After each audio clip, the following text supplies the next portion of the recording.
ver rodaje Orson Welles, no estuve, ojalá. Pero sí que le tengo que agradecer a Diego, en primer lugar, que realmente haya rescatado y vuelto a poner en circulación, y espero pues que con fortuna, una figura que, contrariamente a lo que decís vosotros, y que me ha sorprendido mucho, en cierto momento, a principios de los 70, en algunos círculos, o sea, tuvo un impacto mundial. Bueno, de hecho tú ya lo comentas, a partir de la película de Welles preferentemente, ¿no?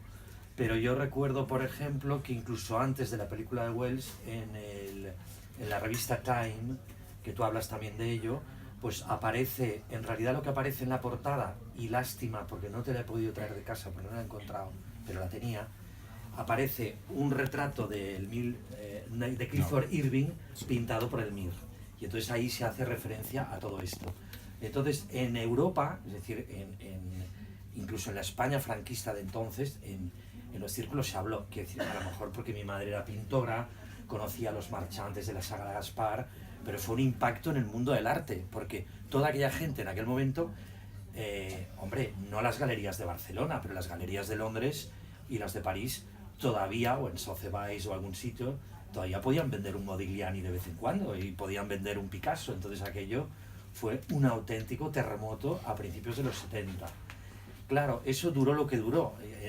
En el momento en que Clifford Irving acaba en la cárcel, que se desvanece un poco la buena estrella del Mir, como tú muy bien describes aquí, y él fallece, que se fueron 5 o 6 años o 7, ya prácticamente nadie volvió a hablar de este señor que yo recuerde. Bueno, don Rafael Pereira fue el abogado que consiguió hasta en 2 ocasiones que la Audiencia Provincial de Palma desestimara la solicitud francesa de extradición. Las evidencias eran tan abrumadoras que ya le fue imposible conseguir que el Mir se quedara aquí. Pero bueno, por ejemplo, usted es el único que lo conoció, claro. Diego, te retiro saludo porque esto es un atraco. Un atraco, sí. No hubiese podido pensar, porque me encuentro aquí con personas como te veo a ti, por favor, con una erudición y una cosa cultivando el terreno del arte y lo que es el arte y las incógnitas que lleva el arte, y yo... ¿Pero usted le conoció? Es que esto es lo mejor, lo máximo. ¿Cómo era? O sea, como lo describe él, me imagino, ¿no? Nadie de aquí conoció al Mir de Ori. Nadie de los presentes, sabe usted. Yo tuve conexión con el Mir de Ori, como ha insinuado Diego, por razón profesional puramente, ¿verdad? Le conocí a través de una persona que tú debiste conocer, o que debiste conocer algunos, la princesa Esmilia Mihailovic de Ibiza. La princesa, lo pongo entre comillas, claro, ¿verdad? Bueno, claro. Bueno, y Abel Matutes también me lo recomendó, este hombre. Y vino en mi despacho y, bueno, el Mir de Ori, y le pregunté, a ver, ¿y el pasaporte? El pasaporte no ponía el Mir de Ori, ponía... O sea, bueno, sí, claro. y no tenía pasaporte, ni tenía nada, no tenía nacionalidad. Fantástico, bueno, ¿no? Y estaba envuelto en grandes problemas, porque el tema de la extradición vino posteriormente. Anteriormente tenía los problemas con Les Arts y con Legros. Claro. A raíz de la Falaise, etcétera. De la casa, digamos, que tenía exactamente, en Ibiza, de todos los problemas que tenía, ¿verdad? Bueno, y antes había tenido otros problemas por la ley de vagos y maleantes que entonces estaba erigiendo, porque por tema homosexual, el tema digamos, de la homosexualidad, que en aquellos tiempos era una cosa terrible.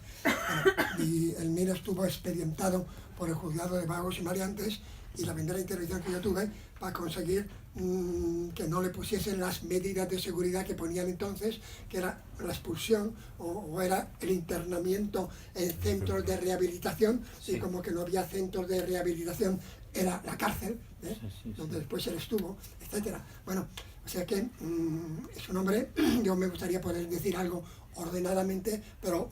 No, pero eso es mejor, no digo porque, bueno, que sale de la memoria. Vengo a decir yo que fue un hombre, para mí, mirado profesionalmente, un caso curioso, en el cual yo vi entonces no un personaje famoso como ha llegado a ser, como creo que es actualmente, ¿verdad?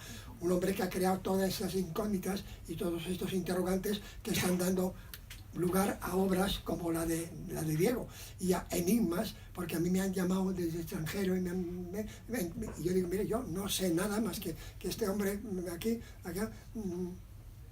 Puedo confesar sinceramente que apenas cobré yo nada, porque por los gastos de viajes que tuve que hacer, o sea que para mí, profesionalmente, económicamente, fue un nefasto. Ahora, era un hombre con un gran poder de convocatoria, un hombre simpático, un hombre con una capacidad de alterne y de conversación extraordinariamente interesante. Siempre tenía la anécdota a punto y, por cierto, llevaba la conversación por donde él quería y por donde él veía. Yo recuerdo, hago un paréntesis ahora, cuando yo estuve en La Falaise, ¿verdad?, que yo tenía ya verdadero interés en ver su estudio. Y le dije, bueno, porque nos tuteábamos, al principio nos hablábamos respetuosamente, pero después nos tuteamos, y yo lo consideré amigo mío. O sea, fui amigo porque me caía bien. Cada vez que iba yo a Ibiza para otras cosas, pues le llamaba, íbamos todos, salíamos a comer juntos, y aquí vino y comimos y cenamos una serie de veces juntos, o sea que era amigo.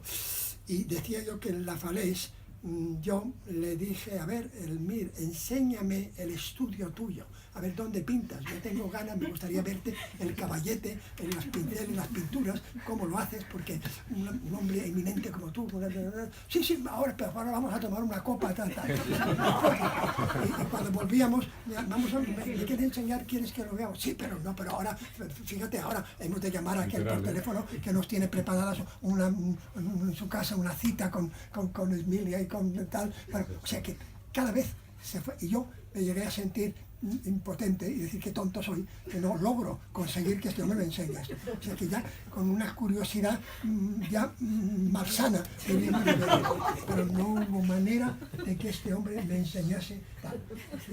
En La Falaise había cuadros en el hall de entrada puestos allá, pero cuadros, ¿verdad? Unos telas sin marco, otras con marco, ¿verdad? Pero nada más, yo no vi nada más. Bueno, todo esto, yo, el último pedido. muchos años después, tuve ocasión de comentarlo con el juez de Ibiza, que entonces había un solo juez en Ibiza, que se llamaba Ángel Reigosa, que después llegó a ser el presidente del Tribunal Superior de Justicia de Baleares, en Palma. Y yo, cuando me ascendí a magistrado, estuve en la sala con él y tuvimos ocasión de hablar relajadamente muchas veces, y hablamos del Elmir. Digo, Ángel, tu tiempo en Ibiza, ¿verdad? Bueno, y él me contó muchas cosas que yo te las conté en parte y que tú las reflejas en parte en el libro. Concretamente, por ejemplo, que él, como juez de Ibiza, en los pleitos distintos que podría contar que tuvo, relacionados con las extradiciones de Francia y relacionados sobre todo con Les Arts y con Legros, ¿verdad?, que, bueno, que le hicieron pasar, bueno, y con otras personas, todo un problema de homosexualidad, todo, Bueno, bien, pero me contaba Reigosa que él, como juez, tuvo que hacer inspecciones oculares o reconocimientos judiciales, como se llama, en la casa de... Iba allá y anunciaba, iba con el secretario del juzgado, que con él también lo he comentado años después, y iban allá y Reigosa me decía, yo tenía curiosidad en ver el estudio.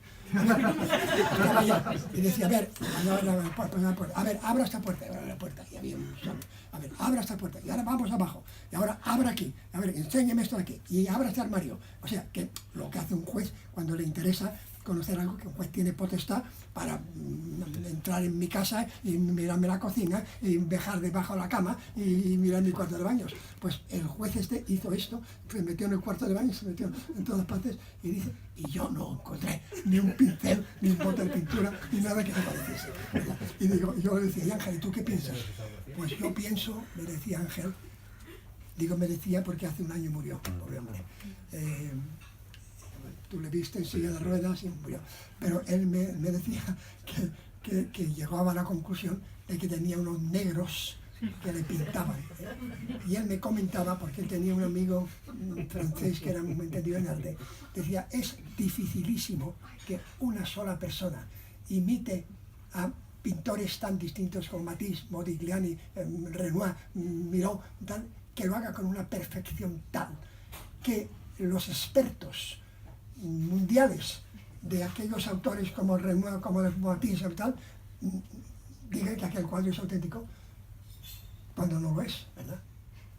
Él, el propio Elmire, no sé si yo lo conté, pero puedo contarlo aquí, me contó, porque claro, él era un hombre histriónico, jactancioso, autoalabándose, o sea que no necesitaba tener su madrina, sino que era el hombre que él, ¿no? Y yo, naturalmente, yo le daba coba, o sea que hacía de mal amigo, porque tú, Elmire, eres un genio. No, por eso le gustaba hablar conmigo, porque yo con la brocha Dos manitos de cal. Y me contaba que él había vivido en París en un apartamento que había sido de Mohamed de Marruecos. Esto no lo sabías tú. No sabía, no. Un apartamento que había sido del rey Mohamed. Y un apartamento que tenía sauna. Y en aquellos tiempos, ahora estamos hablando de eso, ahora cualquier apartamento sí que tiene una sauna. Pero en aquellos tiempos que tenía sauna. Y yo, ingenuo, le dije, ¿qué es que tú estás acostumbrado a tomar saunas? Dice, no, hombre, no. La sauna era para los cuadros. Digo, ¿cómo para los cuadros? Sí, hombre, es un cuadro. Hay que saberlo envejecer y hay que saberlo humedecer, hay que saberlo secar. Y yo tenía la sauna, me contaba él, yo no sé si era, para meter los cuadros en la sauna, y allá los tenía un tiempo y los sacaba. ¿Quién es? Soy yo. No, pero usted no, usted es un caballero respetable. Elmire que se está llevando algún libro por aquí. Bueno, Fantasma.